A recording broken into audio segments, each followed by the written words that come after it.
Alright, hey guys, welcome back everyone. I'm Rufio Phoenix here at Phoenix Code. And, I have been struggling to come up with ideas to talk about things because I've done a whole bunch of logs and thought logs and captain's logs.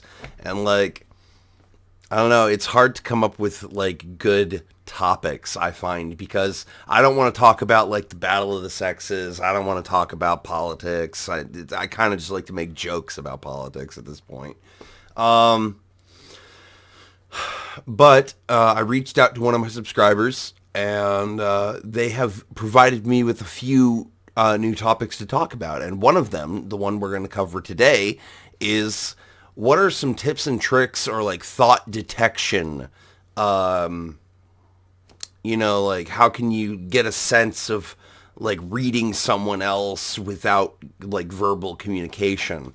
So, all right, so a couple of cool things that I picked up on. So as you know, I'm a high functioning, which means I'm a high functioning neurodivergent. So I'm a high functioning autistic, which means that I don't naturally I don't tune into body language immediately. It takes a little bit of learning to get a hold of it, you know. But I did all that, and now I have to say, if you ever want to know, learn about body language. Because body language is the single most revealing thing that you can do when reading the room, or that's what I call it, reading the room. So thought detection, how can you kind of get a sense of how someone's, where they are as a person just based off of body language, so body language is kind of indicative of their current state of mind. So in an instance, if they're standing still and their legs are crossed, or they're sitting down, their legs are crossed and their arms are folded, chances are they're pretty closed off and unwilling to engage. So don't worry about them. They'll be fine. However, people who are more open and more relaxed of their physical, physical nature, you can usually approach them and probably get a good conversation out of them. So there's that. There's body language. When regarding people who don't express with their face, they're very stoic. How can you tell whether or not to, approach, or how can you tell whether or not what they might be, how can you read them? Well, that one I can tell you very honestly. Watch their eyes. Eyes never lie. They never do. If ever you might have seen this old show called The Mentalist. Okay, so that guy, he's a massive hypnotist and a connoisseur, right? Well, here's the thing though, is that he if he asks somebody, where is it blank, and then watches where their eye goes, most of the time you can tell that they're probably going to lead you to it if you keep guessing long enough. So that's what I mean. The eyes never lie. Is if you put them under pressure and ask them where it is, more than likely they'll have an answer. And if they don't, well, then you're asking the wrong person. That's what I mean. The eyes never really lie. The eyes speak true, And another thing you can tell is if somebody's lying to you, they blink a lot more. So in my instance, I blink slower the more I'm flowing with my conversation. But after that, if it starts to pick up or I get anxious, I start to twitch a little bit, I start to blink more often, stuff like that. So I've noticed that when the mind starts playing tricks, it'll blink more frequently. And when the mind is flowing correctly and currently, it'll kind of just have subtle, slow blinks characterized as intent. Too much blinking is a sign that somebody is potentially deceiving you. That's a CIA trick that they don't want you to know. I'm not even CIA. I just happen to be a conspiracy theorist who pays attention to the local releases by the CIA. So... but no, how else can you kind of read people. I have a trick up my sleeve. I can read energy. So like I can look at somebody and just see the spark around them or the aura and be like, yeah, I don't want to hang out with them. Ooh, she's cool, or ooh, he's awesome. I bet he's a cool friend. Like, you can kind of get a vibe from people, and I can do that. But on top of that, it's kind of like a conscious understanding of what's good for you and what's not while you're participating in a public social environment. Like if the room feels a little bit too quiet, it'll probably get hostile at some point, which is usually the go around at a bar. So like, but if you go into a tattoo parlor, you could feel completely safe because more than likely it's a safe environment. I don't know.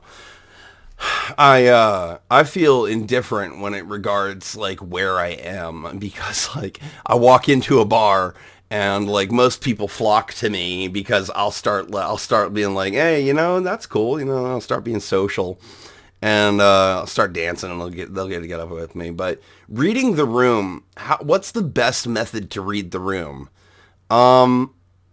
Honestly, watch what other people are doing. You don't have to be too concerned with what they're doing. It's not really your business anyway, and it shouldn't be that important to you. But if you wanted to say, let's say you were looking to approach a woman at a local nightclub, and you needed to discern whether or not she was available. The first thing you should always look for, the first thing.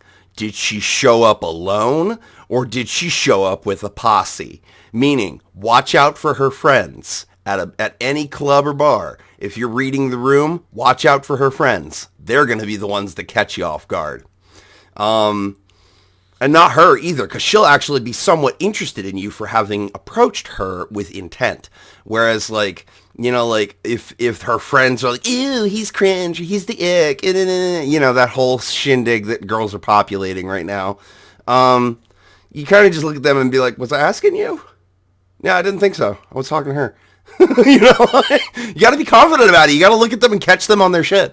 You got to. You're like, nah, fucking Yu-Gi-Oh! Negate Uno reverse that shit. Like, you gotta be funny about it too, because like there are people who think they're funny out there who aren't really all that funny. So like I just have to say that one. Most comedians start out learning how to read a crowd. Most entertainers start out in some way practicing an entertainment skill. Like for me, I started out with like learning musical instruments and dance and singing, but like even then, it's kind of like if you're a DJ, the goal is to please as many people at your venue as possible without selling your soul either. Without doing things you don't like, in other words, without having to take too many requests you don't like, But reading the room is actually it's pretty simple, but it is very perceptive. It's about understanding who do you feel like you gotta look at somebody and be like, okay, well, does this person make me feel calm or happy about something? Do they make me interested to talk to them? Like that's kind of the thing. But you got to read them because they may not be interested. Best ways to do this are usually body language or facial expression, but sometimes I get it with me. That can be confusing because like sometimes I'll zone off into a video game and while I'm like, yeah, I'm winning, bro. Like deep down inside, I could look like, it look like I just got possessed by a demon while I'm playing a video game for real. So like, but that's just that's my level of focus at that moment. That's really all it is. But yeah, like I get it. Reading people is hard because not everybody can do it. It's not simple, but yeah, if I had to give you some base premise concepts to work with body language, learn about body language and what significant positioning is, significance of position is, learn about power moves and locations of power. Because if you were to sit at the end of a certain booth, chances are girls are going to flock to you just because that's a hot spot. So you gotta read where good places to be for you is, but other people got to stay out of it. So like, yeah, I guess that's it. It's the best I can give you. I'll come back to you with another video soon. Peace. Stay awesome, Ninja. Drink coffee. Be awesome. Be excellent. Man, this one lasted 10 minutes. That's the first one in years. All right, I'll catch you guys later. I got more coming out. I'll release at least once a day until I run out of ideas. All right, I'll see you later. Peace.